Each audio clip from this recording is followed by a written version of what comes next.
Hello everyone, this is Vikrant Singh, just in front of you through online study of Baba Vishwanath College of Institution. ये lecture आपका English 4th semester के लिए है। हम लोग नया चैप्टर पढ़ रहे थे objectives of teaching English at junior and senior level, जिसमें हमने डेफिनेशन देखी थी ऑब्जेक्टिव्स की और फेजेस चेक किए थे, कौन कौन से फेजेस होते हैं, कैसे एक क्लास में एक टीचर कौन कौन से फेज़ को डिटरमाइन करके अपने स्टेप्स को फॉलो करता है। आज हमारा लेक्चर होगा characteristic of good objectives. Objectives means विकल्प दैट मीन्स कि उद्देश्य। कैरेक्टरिस्टिक मीन्स क्या होता है? विशेषताएं। तो कुल मिला के इस लाइन का मतलब क्या हो गया? क्या विशेषताएं हैं, क्या उद्देश्य हैं, अच्छे उद्देश्य के लिए क्या विशेषताएं हैं। तो उसमें कुछ पॉइंट्स हैं जिसको हम डिस्कस करेंगे। That is first point is objectives should be based on psychological principle. They should fulfil the needs and interest of students. उद्देश्य साइकोलॉजिकल प्रिंसिपल पे डिपेंड करता है। साइकोलॉजिकल प्रिंसिपल मीन्स मनोवैज्ञानिक सिद्धांत। जो भी उद्देश्य होता है वो डिपेंड करता है मनोवैज्ञानिक सिद्धांत पे।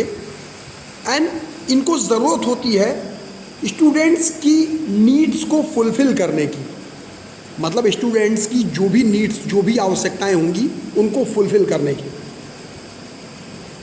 First point this one. And second is they should B for the development of students. Student का डेवलपमेंट के लिए होना चाहिए। वे जो भी होनी चाहिए वो स्टूडेंट की उनकी प्रोग्रेस के लिए, उनकी डेवलपमेंट, उनके विकास के लिए होनी चाहिए। जो भी उद्देश्य होने चाहिए वो उनके विकास से जुड़े होने चाहिए। Third point is they should in acquiring democratic AIIMS.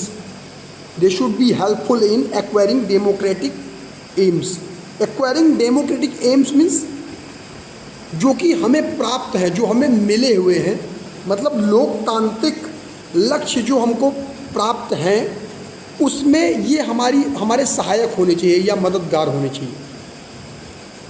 ठीक है। Fourth point is they should help in changing और modifying students behaviour.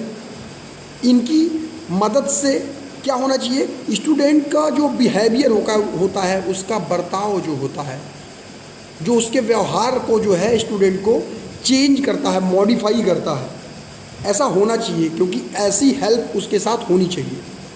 They should be tangible in ordinary circumstances. Tangible का मतलब होता है रियल, वास्तविक। ऑर्डिनरी सर्कमस्टांसेस मीन्स साधारण परिस्थिति। मतलब साधारण परिस्थितियों में भी इसको वास्तविक होना चाहिए। जो भी उद्देश्य होना चाहिए, हमारे उद्देश्य की जो भी विशेषताएं होती हैं, तो साधारण परिस्थितियां भी अगर हैं, हमारी ऑर्डिनरी सर्कमस्टांसेस हैं, तो भी उसमें रियलिटी होनी चाहिए, वास्तविकता होनी चाहिए। And next one is they should be useful. जाहिर सी बात है, लाभदायक होनी चाहिए हमारे लिए। Next point, they should be in terms of changes expected in the people and not as duties for the teacher. मतलब ऐसे टर्म्स में चेंज करने के लिए एक्सपेक्ट करना चाहिए जिससे छात्र को उसकी कंडीशन के साथ चेंज करें, not as duties for teacher. That means इस पॉइंट का मतलब ये है कि कोई भी चीज़ें जो टर्म्स होते हैं उसको छात्र के एक्सेप्शन के साथ चेंज किया जाए। ऐसा नहीं कि वो टीचर की रिस्पॉन्सिबिलिटी है, टीचर का कर्तव्य है, जिम्मेदारी है कि वही सब कुछ चेंज करे। छात्र के टर्म्स भी उसमें शामिल होने चाहिए। एक लोड नहीं होना चाहिए कि टीचर की तरफ से उसकी ड्यूटी है, उसका ही कर्तव्य है सब कुछ करना। छात्र का भी उसमें चेंज टर्म्स होना चाहिए। Next one is each statement should have only one objective in it. यानी कि हमने जितने भी स्टेटमेंट चेक किए, यानी कि 7 स्टेटमेंट्स चेक किए, इसमें क्या है, जितने भी उद्देश्य हैं सब में केवल एक ही कथन होना चाहिए। सब स्टेटमेंट में एक कथन अवश्य होना चाहिए। कुल मिला के कहने का ये मतलब है कि जो भी वास्तविक उद्देश्य हैं हमारे, उनकी जो विशेषताएं हैं इंग्लिश टीचिंग के लिए, ये एक ज़रूर होनी चाहिए, केवल एक हर स्टेटमेंट के लिए अवश्य होनी ही चाहिए ये इंग्लिश स्टडी में, वो जूनियर लेवल पे हो या सीनियर लेवल पे। तो ये रहा आज की आपकी class, characteristic of good objectives, जिसमें आपसे मैंने 7 to 8 पॉइंट्स डिस्कस किए।